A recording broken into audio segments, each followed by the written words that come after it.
ये कहानी है एक ऐसे लड़के की जो बहुत ही जल्द मरने वाला था एंड उसके आखिरी कुछ दिनों में उसके सारे दोस्त उसका साथ छोड़ देते हैं अपने सेल्फिश रीजंस के लिए। लेकिन क्या वो लड़की जिसे वो प्यार करता है वो उसके लिए दोबारा लौटेगी? सो हे एवरीवन, वेलकम बैक। हाजिर हूँ आपके लिए लेकर ये बहुत इमोशनल कहानी जिसका नाम है गुड बाय समर।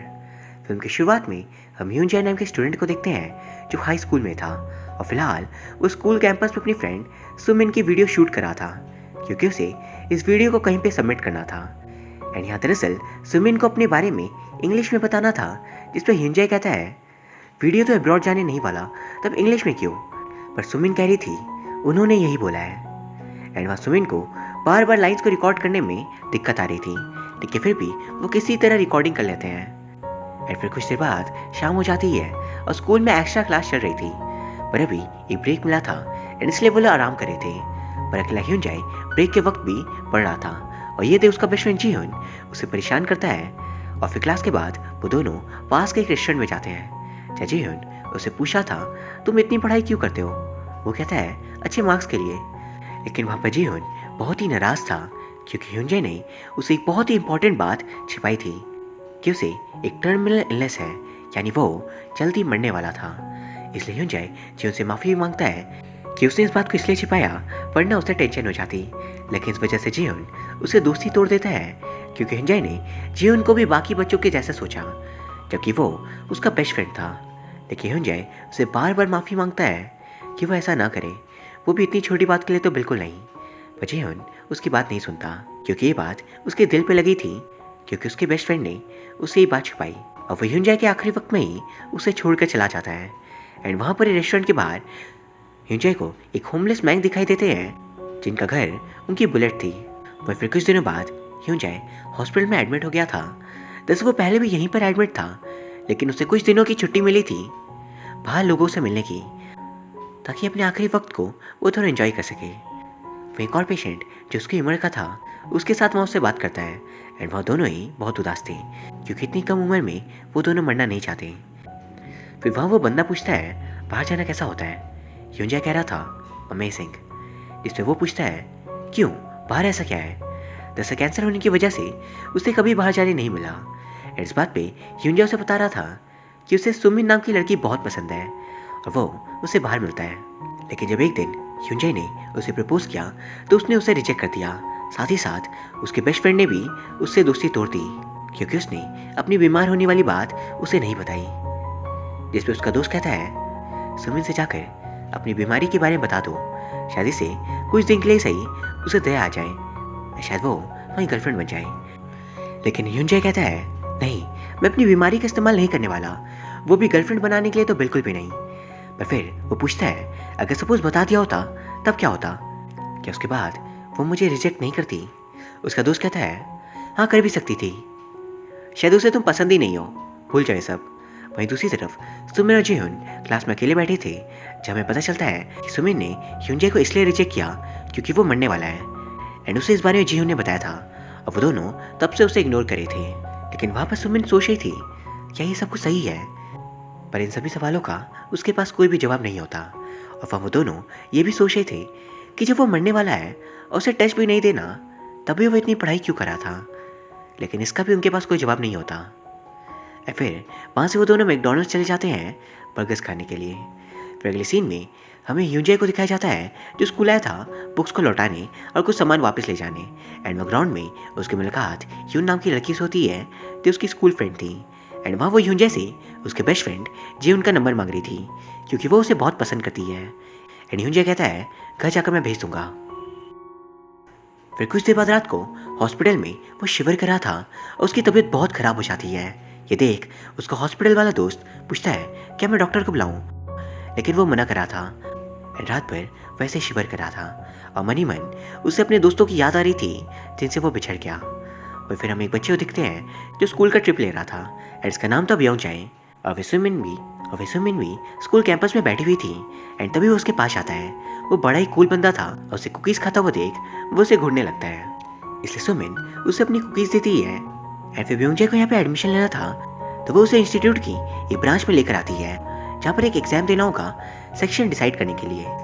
दरअसल स्कूल में एक ही क्लास के कई सारे सेक्शंस थे और उन सभी सेक्शन का डिवीजन हुआ था बच्चों की टेस्ट परफॉर्मेंस के अकॉर्डिंग, कि अगर आप बहुत ही इंटेलिजेंट हो तो सबसे ऊपर, एंड अगर आप कम इंटेलिजेंट हो तो नीचे। एंड बिना प्रिपेयर्ड ही प्योंगजे एग्जाम दे देता है और वहाँ से लौटते वक्त उसकी नज़र उसी होमलेस मैन पे पड़ती है जिसे ह्यूंजे ने भी रेस्टोरेंट के पास देखा था। वही फिर वो दोनों मैकडॉनल्ड्स पहुँचते हैं जहाँ जीवन भी सुमिन का वेट करा था और वह प्योंगजे उन दोनों से एक वियर्ड सवाल पूछता है। अब देखो, हम सभी जानते हैं कि एक न एक दिन सब लोग मारे जाएंगे, एंड जो अच्छे काम करता है वो मरने के बाद स्वर्ग यानी हेवन जाता है, जो बुरे वो नर्क यानी हेल जाता है। एंड हेवन में हमें रिवॉर्ड मिलता है और हेल में पनिशमेंट। लेकिन यहाँ सोचने वाली बात यह है कि हेल को तो खुद डेविल रूल करता है, तो वो क्यों किसी बुरे इंसान को पनिश करेगा, बल्कि उसे तो उसके साथ खुशी खुशी रहना चाहिए, क्योंकि दोनों ही सेम तरह के लोग हैं। पर यह सवाल सुन जीवन कह रहा था, क्या तुम क्लास के वो बच्चे हो जिससे कोई बात नहीं करता, क्योंकि ऐसा सवाल नॉर्मल लोग नहीं करते। और फिर वो तीनों राइस एंड चिकन खाने लगते हैं, जिसके बाद प्योंगजे स्कूल पहुंचता है क्योंकि वहाँ पर वो कुछ भूल गया था।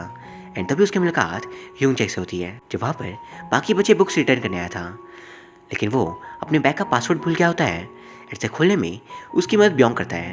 एंड बातों ही बातों में उन दोनों की अच्छी दोस्ती हो जाती है और फिर वो वहाँ से बाहर आते हैं। एंड दोबारा रास्ते में वो दोनों की नज़र उसी होमलेस मैन पे पड़ती है एंड दोनों की थिंकिंग काफ़ी सिमिलर थी। वही फिर ह्यून उसे अपने घर लेकर आता है, जब वो उसे अपने पुराने स्कूल यूनिफॉर्म दे रहा था जिसे उससे आज तक कभी नहीं पहना, क्योंकि वैसे भी वो अब जाने वाला है। ब्योंग को वो सच नहीं बताता, इंस्टेड वो कहता है कि वो स्कूल ट्रांसफ़र करा है। एंड वो ब्योंग उसे बताता है, क्या तुम जीहुन और सुमिन को जानते हो? मुझे लगता है वो दोनों एक दूसरे को पसंद करते हैं, या शायद डेट भी करे हों। लेकिन एक्चुअली मुझे सुमिन बहुत पसंद है, क्योंकि हम दोनों काफ़ी सिमिलर भी हैं। वही फिर अचानक घर की बेल बजती है और बाहर पे यून आई हुई थी, उसकी स्कूल फ्रेंड, जो उसे दोबारा जीवन का नंबर मांगती है क्योंकि वो देना भूल गया। इस बार वो उसे नंबर दे देता है। वही ब्योंग यून को बता रहा था कि यहाँ पर आने से पहले वो सुमिन और ब्योंग से मिला, वैसे क्या तुम उन दोनों को जानते हो? एंड इस बात पे यून उसे सब कुछ बता रहा था कि वो दोनों उसके बहुत ही अच्छे दोस्त थे, लेकिन अब नहीं। और ये सब कुछ कहते वक्त वो बहुत उदास फील कर रहा था। वही दूसरी तरफ हमें सुमिन और जीवन को दिखाया जाता है, जहाँ रियलिटी में जीवन सुमिन को अपनी गर्लफ्रेंड बनाना चाहता है, पर वो उसे साफ मना कर देती है क्योंकि उनका नेचर बहुत ही डिफरेंट है। एंड वहाँ पर वो खुद कंफ्यूज थी कि उसे ह्यूंजे से बात करना चाहिए या नहीं। अब वो खुद को बुला भरा भी कह रही थी क्योंकि उसे अब अफसोस हो रहा था ह्यूंजे को छोड़ने का। जिस पर जीवन पूछता है, क्या तुम उसे पसंद करती हो? वो कहती है नहीं, लेकिन ज़रूर कर सकती हूँ अगर वो रुक जाता। यानी दरअसल वो एक डिलेमा में थी कि उसे ह्यूंजे से दोबारा दोस्ती करनी चाहिए या नहीं, क्योंकि अगर वो दोस्ती कर लेती है तो उसके जाने के बाद वो पागल से हो जाएगी, उसका सबसे खास दोस्त उससे दूर हो जाएगा, और शायद ये बात उसके फ्यूचर पर भी अफेक्ट करे। एंड अगर वो दोस्ती नहीं करती तो पूरी ज़िंदगी वो इसी सदमे में रहेगी कि काश उसने उसके आखिरी वक्त में बात कर लिया होता। वही फिर अगले दिन ह्यूंजे की मुलाकात एक लड़की से होती है जो उसकी ट्रांसफ़र वाली बात को सुन उसे कह रही थी अपना नंबर उसे देने के लिए, ताकि फ्यूचर में भी वो कांटेक्ट में रह सके। लेकिन फ्यूचर में कांटेक्ट वाली बात को सुन ह्यूंजे अंदर ही अंदर बहुत दुखी फील कर रहा था, क्योंकि वो जानता है वो तो मरने वाला है, लेकिन फिर भी वो उसे अपना नंबर दे देता है। वहीं उस लड़की के जाने के बाद वह सुमिन आती है जो उससे पूछ रही थी, तुम्हें क्या लगता है हम पास होंगे? वो कहता है मैं नहीं होऊंगा। वो कह रही थी ऐसा क्यों? मुझे तो लगता है हम सभी के अच्छे मार्क्स ज़रूर आएंगे। लेकिन ह्यूंजे कह रहा था मैंने उतनी कोशिश भी नहीं की। एंड फिर इस बात को हटा सुमिन उसे डेटिंग के बारे में पूछ रही थी। दरअसल वो बस उससे बात करना चाहती थी किसी भी बारे में, पर डेटिंग वाली बात को सुन ह्यूंजे कहता है तुम मुझे बुरा फील करवाना नहीं चाहती, इसलिए ऐसा बोल रही हो। कोई बात नहीं, वैसे भी क्लास का वक्त हो चुका है, जाओ क्लास कर लो। फिर कुछ देर बाद शाम को ह्यूंजे और ब्योंगजे उस रेस्टोरेंट जहाँ पहले वो जीवन के साथ आता था बैठकर बातें कर रहे थे। एंड वहाँ पर ब्योंग कहता है हम दोनों भाई जैसे हैं, देखो नाम भी कितने सेम है, ह्यूंजे ब्योंगजे। एंड इसके बाद ब्योंग उसे कह रहा था शायद सुमिन का तुम्हें रिजेक्ट करने का कारण हो तुम्हारा स्कूल ट्रांसफ़र, क्योंकि खुद ही सोचो सपोज वो तुम्हें हाँ कहती लेकिन तुम दूसरे स्कूल चले जाते एंड वहाँ से तुम दोनों कितने दूर दूर रहते। हाँ शायद तुम्हारा रिलेशन रहता तो, पर वक्त के साथ वो कमज़ोर हो जाता, क्योंकि रिलेशनशिप में आते ही तुम दोनों को अलग होना पड़ता। एंड ये सुन एक पल के लिए ह्यूंजे भी सोच में पड़ जाता है कि शायद उसकी बात सच है। वही फिर घर लौटते वक्त उन दोनों में उसी हेल एंड हेवन वाली बात चल रही थी। जह्यून कहता है, पता है डेविल हेल में आने वाले लोगों को भी पनिश क्यों करता है? क्योंकि वो सबसे बड़ा इविल है और वो इतना ज़्यादा इविल है कि उसे अपने जैसे लोगों को दर्द देकर ज़्यादा खुशी होती है। और फिर रास्ते में यूं ही चलते वक्त अचानक ह्यूंजे गिरकर अनकॉन्शियस हो चुका था एंड पूरे स्कूल को ये बात पता लग गई थी कि ह्यूंजे को एक टर्मिनल इलनेस है, यानी कि वो जल्दी मरने वाला है। एंड आखिरी वक्त में सुमिन ह्यूंजे से मिल कह रही थी, तुमने मुझे खुद से आकर ये बात क्यों नहीं बताई? जबसे वो कहता है, जब आप बीमार होते हो तो आपका मन नहीं करता। वो पूछती है, वैसे अब तुम कैसे हो? ह्यूंजे कह रहा था, पेन किलर्स लेने के बाद ठीक हूँ और अगर ज़्यादा कुछ हुआ तो दोबारा दवाई ले लूँगा। एंड ये सब वो इतनी सिंप्लिसिटी से कह रहा था कि सुमिन पूछती है, मैं सही सोच रही थी, मुझे गिल्ट महसूस नहीं करना चाहिए, क्योंकि तुम ही बताओ अगर मैंने तुम्हें अपना दोस्त बना लिया होता तभी क्या कुछ बदल जाता? क्या तुम हमेशा साथ रह पाते? नहीं, क्योंकि एक दिन तुम मुझे छोड़कर चले जाते। ये बस सोच कर देखो तुम्हारे मरना मेरे लिए कैसा होगा। शायद मैं पूरी जिंदगी इस बात को भुला नहीं पाऊंगी और शायद इस सदमे से बाहर भी ना आ पाऊँ। इसलिए मैं गिल्ट फील करना नहीं चाहती। और फिर उसे जाता देख ह्यूंजे नम आंखों के साथ पूछता है, क्या तुमने मुझे कभी पसंद किया है और क्या तुम अभी मुझे पसंद करती हो? एंड सुमिन हाँ कहती है। एंड दोबारा कैंपस में शुरुआत जैसी वीडियो रिकॉर्डिंग हो रही थी। फर्क बस इतना था कि इस बार ह्यूंजे नहीं बल्कि सुमिन वीडियो रिकॉर्ड करी थी। और सामने ह्यूंजे बैठा था जो मुस्कुराते हुए कहता है, सुमिन मैं तुम्हें बहुत पसंद करता हूँ। और ये बोलते वक्त वो खुश भी था एंड दुखी भी, क्योंकि उसे पता है शायद ये चीज़ वो आखिरी बार कह रहा हो। और यहाँ ये फिल्म ख़त्म हो जाती है। इस कहानी के अंत में हमें ये तो नहीं दिखाया क्या कि ह्यूंजे मरा या नहीं, लेकिन उसकी मौत होनी तय है। और वो वीडियो रिकॉर्डिंग ये रिप्रेजेंट करती है कि ह्यूंजे मरने के बाद भी उन लोगों की याद में हमेशा जिंदा रहेगा। एंड यहाँ पर डायरेक्टर ह्यूंजे के थ्रू हम सभी से एक इम्पॉर्टेंट सवाल पूछते हैं कि अगर यही सेम चीज़ हमारे किसी दोस्त के साथ हो तब क्या होगा? हम कैसे रिएक्ट करेंगे? क्या हम जह्यून के जैसे उसे छोड़ देंगे, उसे भूल जाएंगे, या फिर हम सुमिन के जैसे डिलेमा में रहेंगे, या फिर किसी फिक्शनल स्टोरी के हीरो के जैसे हमेशा उस दोस्त का साथ देंगे?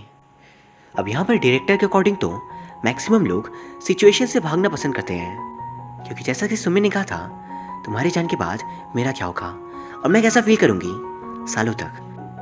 बिल्कुल वैसे ही हम में से ज़्यादातर लोग सोचते हैं, और जब भी किसी को सबसे ज़्यादा ज़रूरत हो तो हम उसे छोड़कर चले जाते हैं अपने सेल्फिश मोटिव्स के लिए, क्योंकि हमारे मन में तो बस इतना ख्याल होता है कि कुछ ही दिनों बाद वो तो मर जाएगा, तो उसका साथ रहकर हम क्या करें। एंड ये कहानी हमें यही चीज़ सिखाने की कोशिश करती है कि ये बहुत गलत है, क्योंकि कई बार हमें खुद से ऊपर दूसरों के बारे में भी सोचना चाहिए। और जैसा कि हमें लग रहा है जब वो हमें छोड़ कर जा रहे हैं, बिल्कुल उसी तरह उनके पर्सपेक्टिव से भी ये उनका आखिरी कुछ पल है, ये उनके आखिरी कुछ पल है। और हमें पूरी कोशिश करनी चाहिए कि हम उन आखिरी पलों को उनकी ज़िंदगी का बेस्ट तो नहीं बट एटलीस्ट खुशी से ज़रूर भर सकें।